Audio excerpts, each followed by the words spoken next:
Good afternoon, everyone.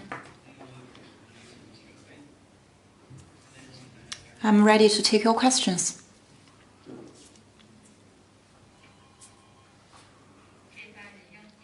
CCTV.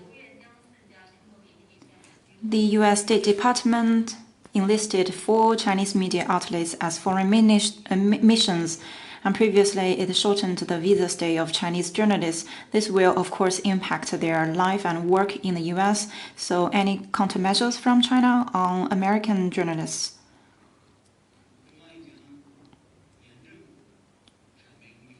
We have made clear, quite solemnly, our position to the US side and made representations many times. For a long time, the US side has adopted discriminatory and restrictive measures on Chinese media and journalists, like on visa applications. They issued just a single entry visa to all Chinese journalists.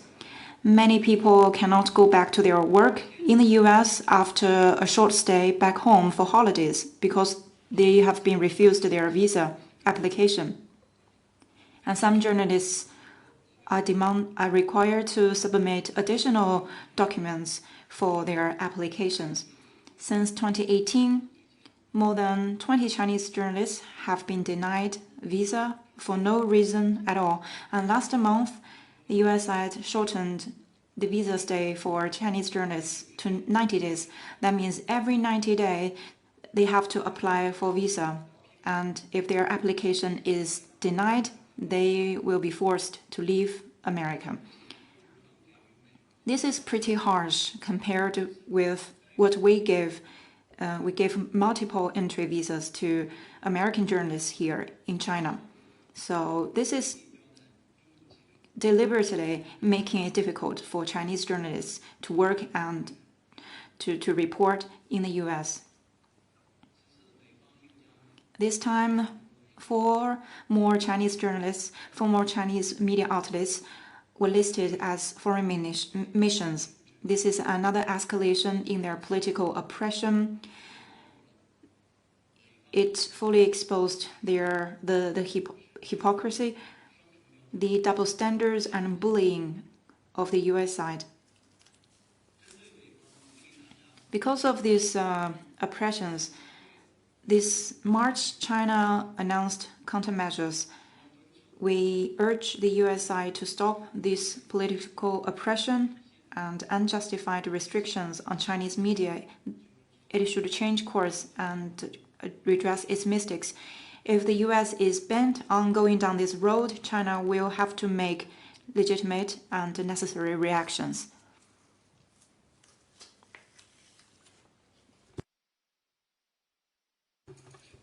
Next question.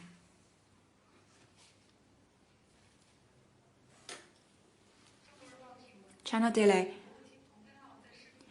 Speaking via video link at the Copenhagen summit and in some interview, U.S. Secretary of State attacked China on a range of issues, including Xinjiang. Could you comment on that?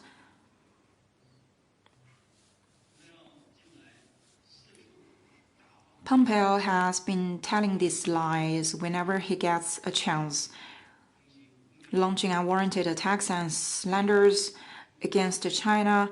However, lies repeated 1,000 times are still lies.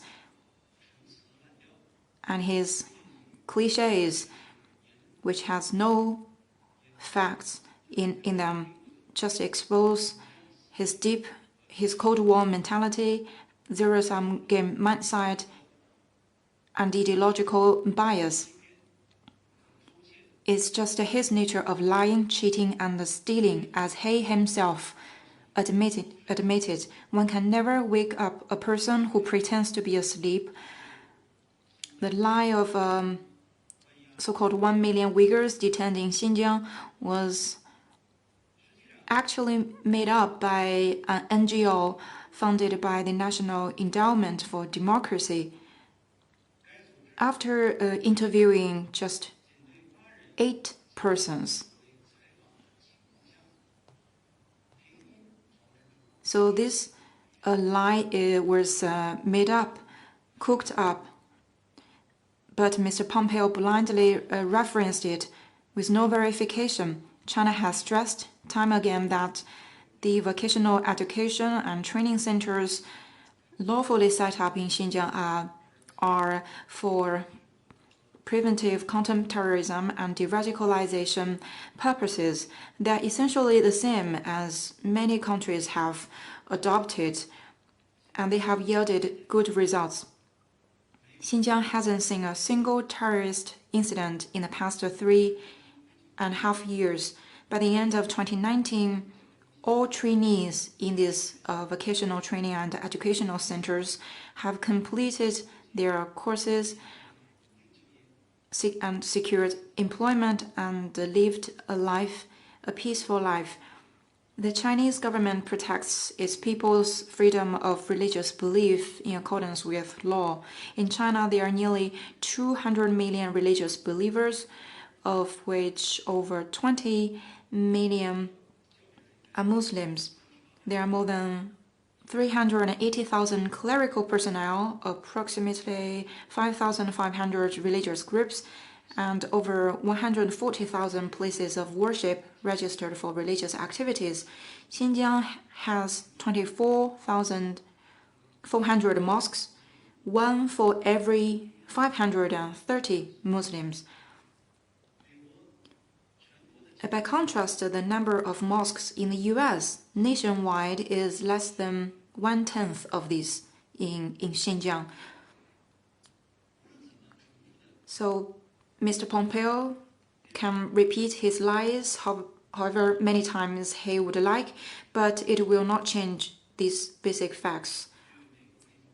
According to US media, the United States of America has been fumbled in its efforts on handling COVID-19. Its economy is falling into recession. There are serious systemic racism, social disturbances, drug abuse, and other social unrests. So how come Mr. Pompeo still accuses China of these things? My advice to him, take more time to think about how to manage its own domestic affairs before pointing fingers at others.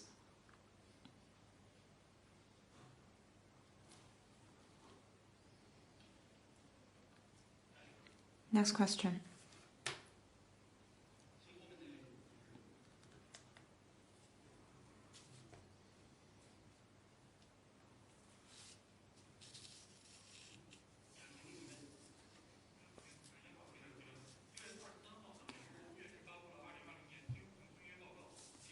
On June 23rd, the U.S. State Department released a compliance report on arms control, non-proliferation, disarmament. It accused China of not fulfilling its commitments in the relevant fields. So what's your comment? We have noticed this report. Every year, the U.S. government published this kind of compliance report, posturing as some kind of judge or referee to criticize other countries' arms control and non-proliferation measures while posing as a model for others. This is as absurd as the thief calling others thieves. In recent years, the US, under the banner of America First, has walked back on one commitment after another. It pulled out of the JCPOA, the INF, and Open Skies treaties. It unsigned the Arms Trade Treaty, stood in the way of negotiations for BWC protocol, and it has yet to destroy its chemical weapons stockpile. Now it is deliberating resuming nuclear tests and adopts a negative attitude on extending New START with Russia. So what it has done seriously disrupts global strategic balance and stability and hampers international arms control and disarmament process. This has been condemned by the international community.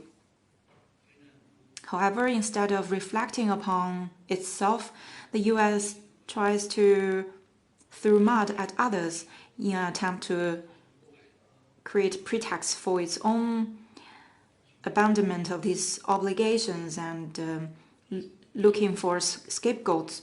The whole world, including those some people, insightful people in the US, can see through this trick.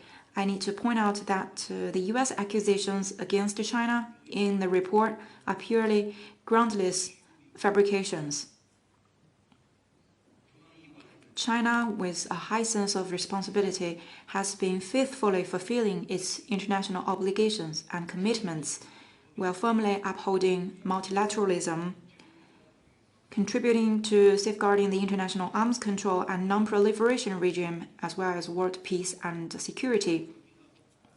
You may have noticed that the NPC Standing Committee has adopted the decision on China's accession to the Arms Trade Treaty. This stands in sharp contrast with the US withdrawal from the same treaty. So when it comes to compliance with arms control instruments, whether China or the US has a better record, I believe the international community is a fair judge on that.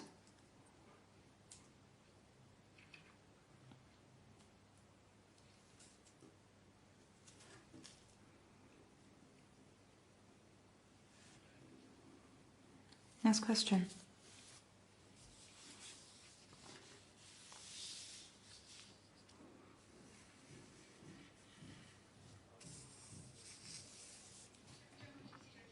Shenzhen TV.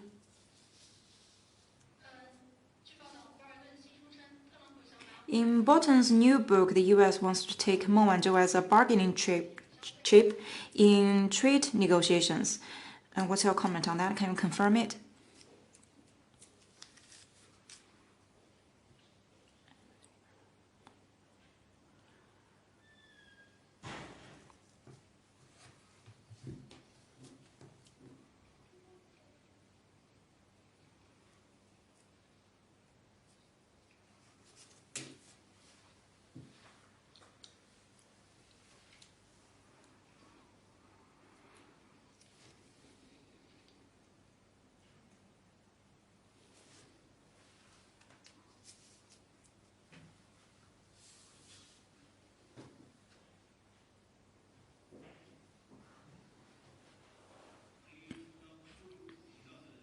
As for what is written in this book, I believe you should ask the US side. China's position on the case of Meng Wanzhou is consistent and clear. Next question.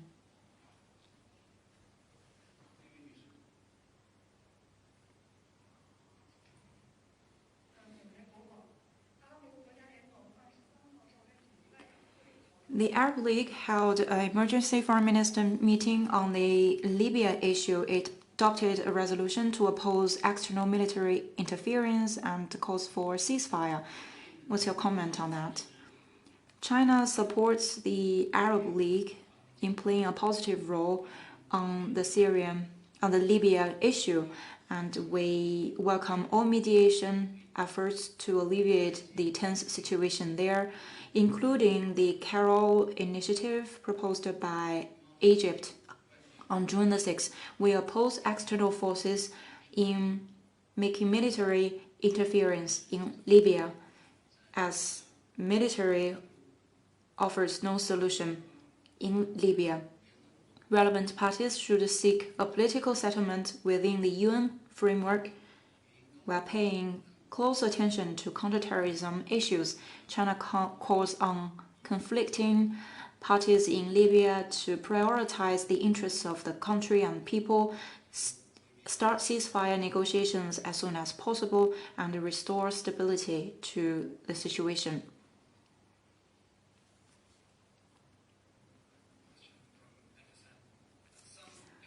专题新闻社有一些有一些加拿大的法律专家是说，加拿大从法律上来讲是可以在保证加司法独立以及完整的情况下释放孟晚舟的。你对此有何评论？第二个问题是，康明凯其实中方其实是可以获得领事探视的，可以通过一些其他的途径来进行这种领事探视。那么中方为什么不允许其他途径来对康明凯进行领事探视呢？Could you please repeat the first part of your question? 一些加拿大的官员以及法律专家称，加拿大可以在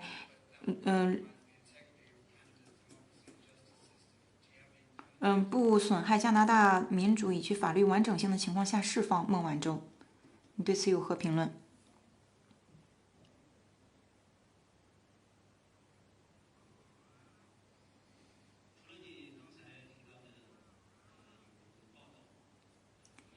？You just cited some media reports.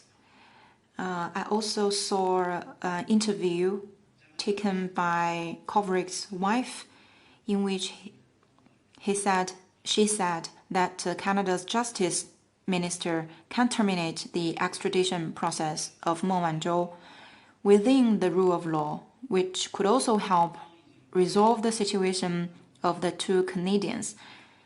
And for China, we have talked about our position on Michael Kovrik's case many times.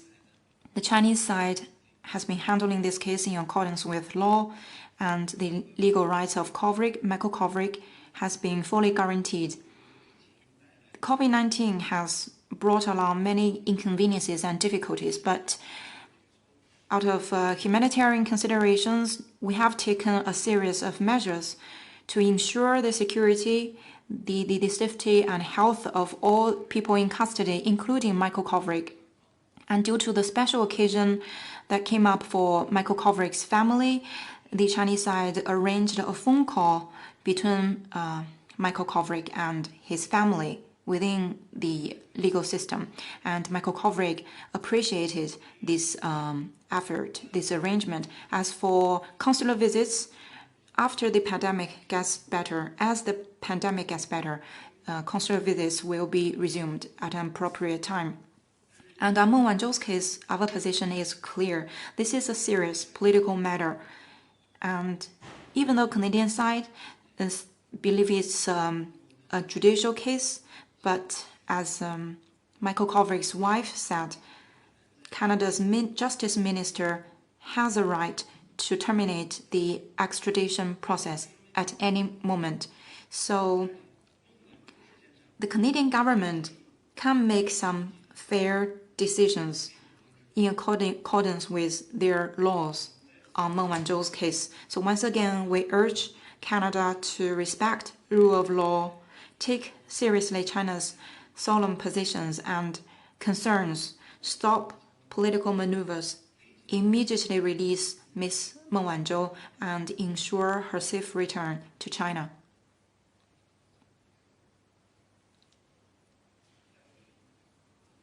Next question.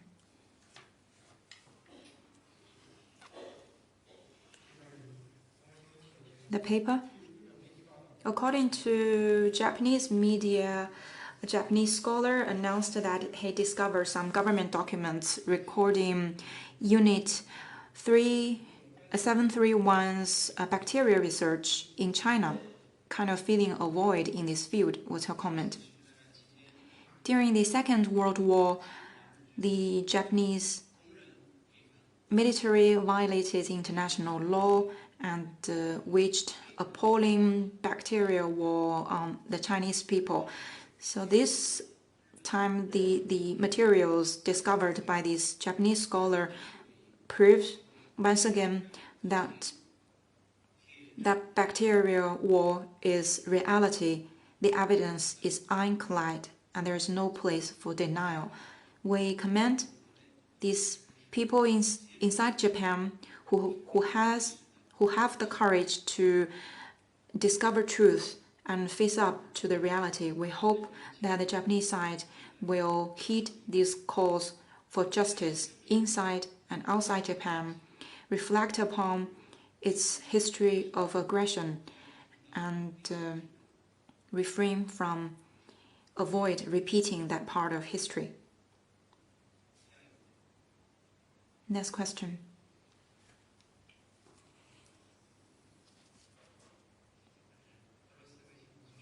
Sputnik News.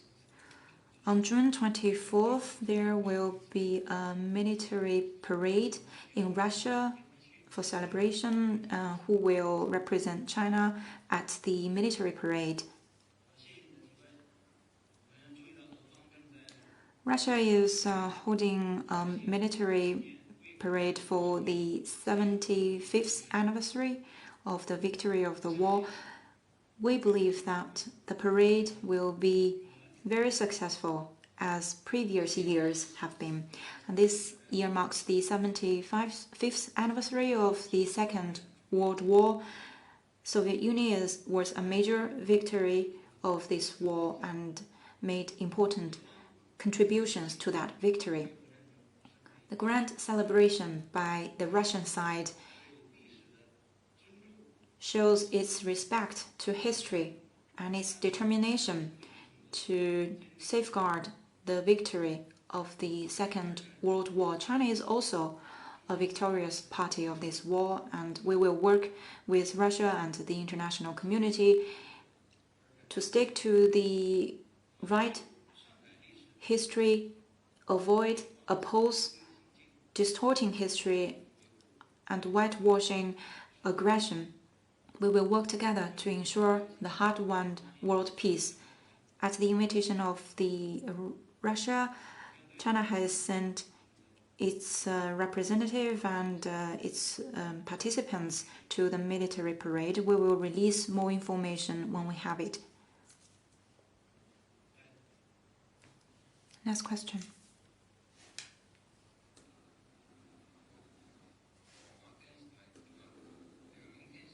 Tomorrow will be the 70th anniversary of the Korean War.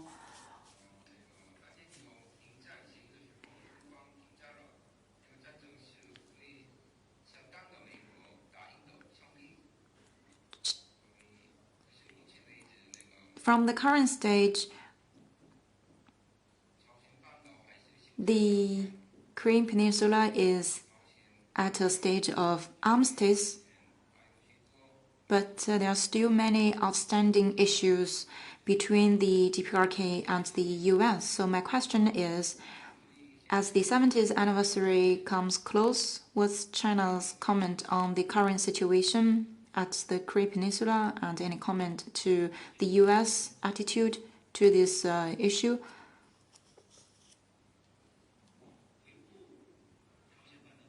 Peace and stability on the Korean Peninsula serves the interests of all parties, but it also calls for the collective efforts of all parties.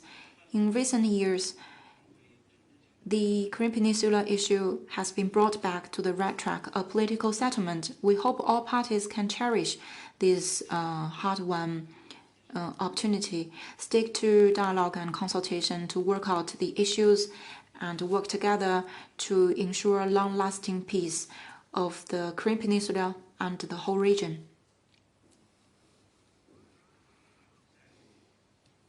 Next question.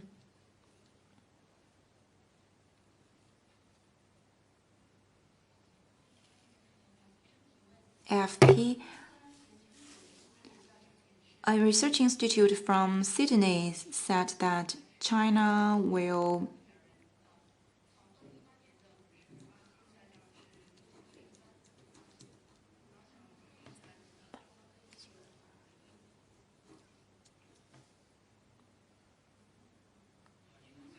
Could you repeat your question? A research, do you know the research institute?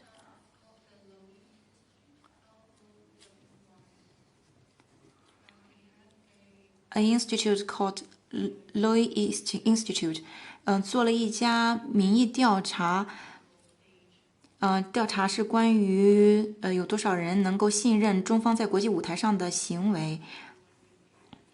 这个调查的结果显示，信任中国的人数比例是在呈下降的一个趋势的。你对此有何回应？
We have said many times that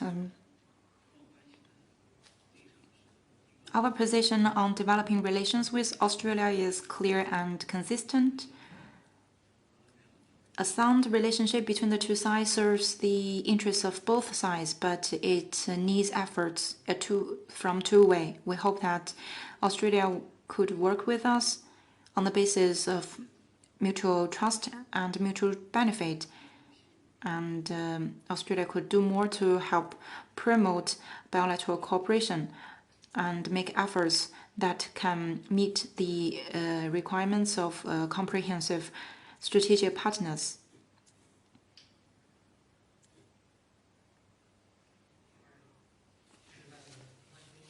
The paper also on Japan, according to Japanese media, the Japanese government on June 24th will hold a national security meeting during which they will revise their national security strategy, and a report will be submitted in August.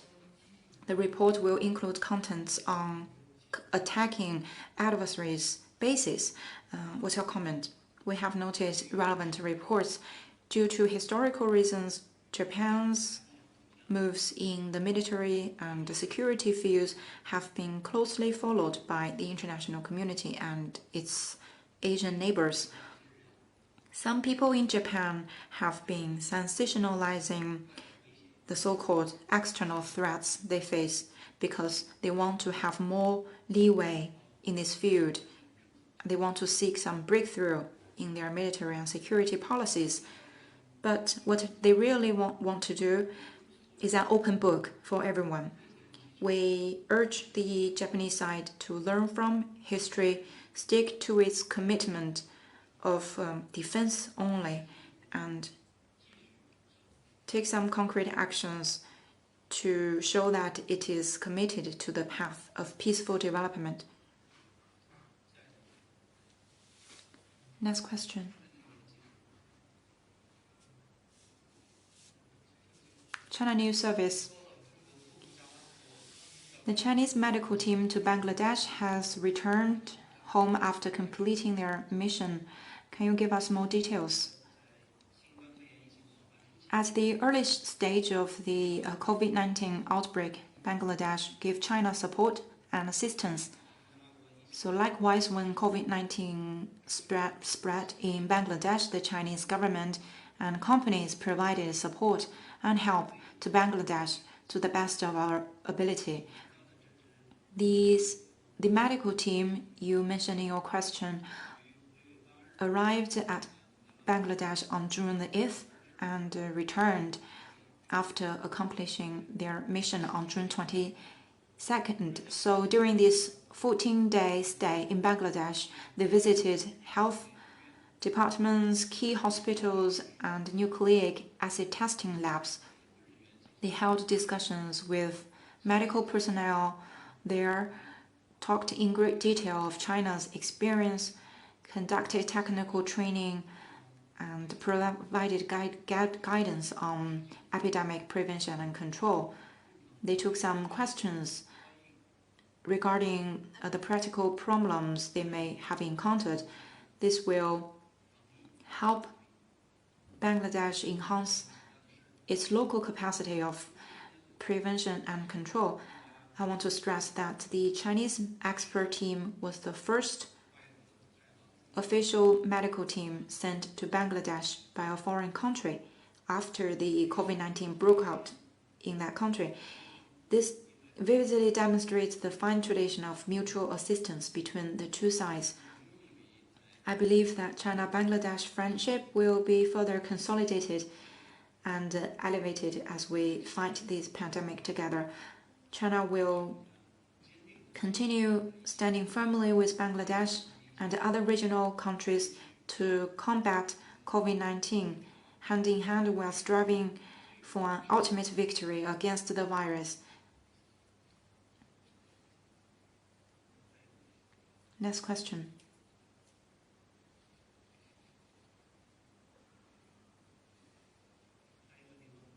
Any more questions?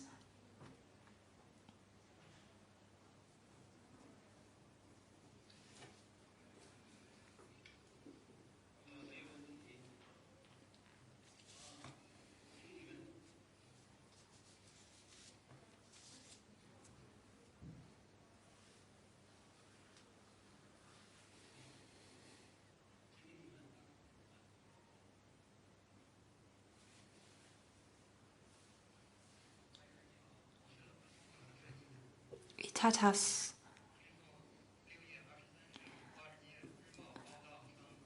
Wall Street Journal reported on June 23rd that in order to get closer to President Trump, in 2017, some Chinese people spent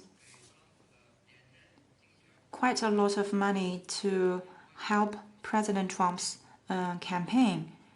election campaign. I haven't seen such reports. It's our policy that we will stay out of other countries' internal affairs. We are not interested in their elections.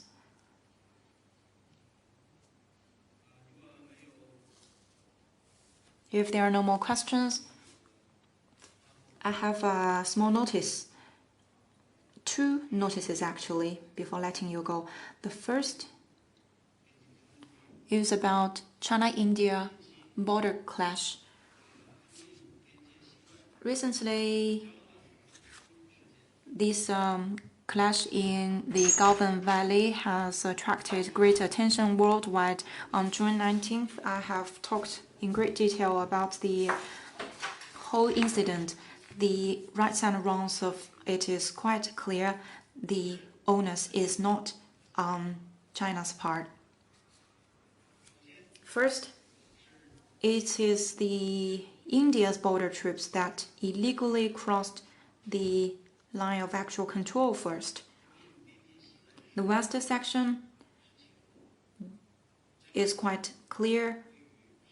The Galvan Valley is on the Chinese side of the Alloy Sea, and China's border troops have been patrolling along this area. So it's pretty clear with local management. Since April this year, India has been building roads and bridges, unilaterally changing the status quo. China made representations many times. Early morning on May the 6th, India's border troops, under the guise of darkness, trespassed into China's territory and provoked the incident. China's troops had to take necessary measures to strengthen their response and their management of the border areas. Secondly, it is the Indian side that went against bilateral agreement and provoked first. Because of our diplomatic and military representations, the Indian side at first agreed to withdraw its personnel from the Galvan Valley, and so it did, and it dismantled its facilities as requested by the Chinese side. During the first commander meeting on June the 6th, Indian side committed no trespassing of the Galvan Valley for patrol and for building. The two sides agreed to set up observatory posts at the two sides of the Galvan River estuary, but the Indian side went against this agreement and asked China to dismantle China's post, and also it crossed the line to provocate, which led to the clash. Third, it is the Indian side that attacked first in violation of international rules. In the evening of June the 15th, India's frontline troops went against the agreement reached at the commander level meeting, crossed the line of actual control, and sabotaged the tents Chinese side set up. When China's border troops went to negotiate as a protocol, the Indian side suddenly attacked Chinese soldiers, Chinese personnel violently, which led to fierce clashes, physical clashes, and casualties. This risky behavior by the Indian side greatly violated the agreements between the two countries and the basic norms guiding international relations. It's very serious with very severe consequences.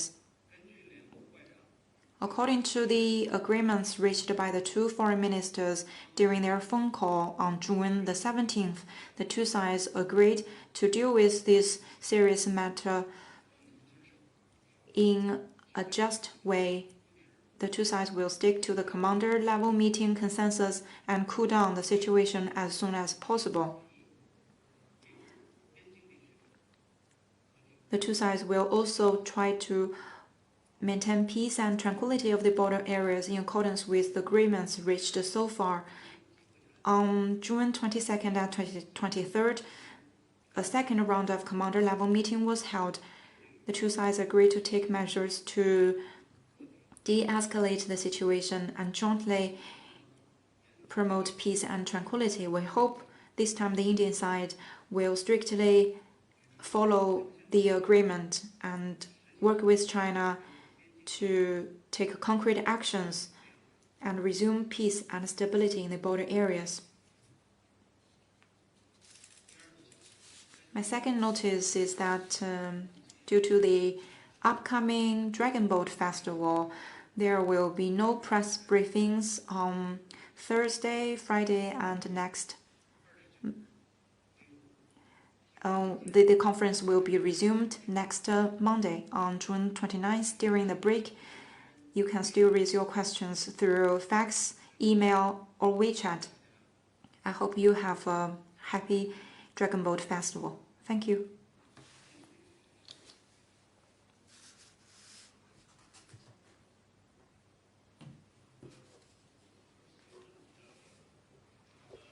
在你的刚才的那个声明当中，是在昨天第二轮军长级会谈之后发布的。你重复了之前的一些说法，但是印方是认为是中方引发的这个冲突，所以现在双方已经开始恢复正常的关系，中方要发布这样一个消息呢？What I've just said, my statement just now is meant to clarify the whole situation, tell the truth to everyone. We made this statement because the External Affairs Ministry in India and also Indian media have made some false reports. Any more questions?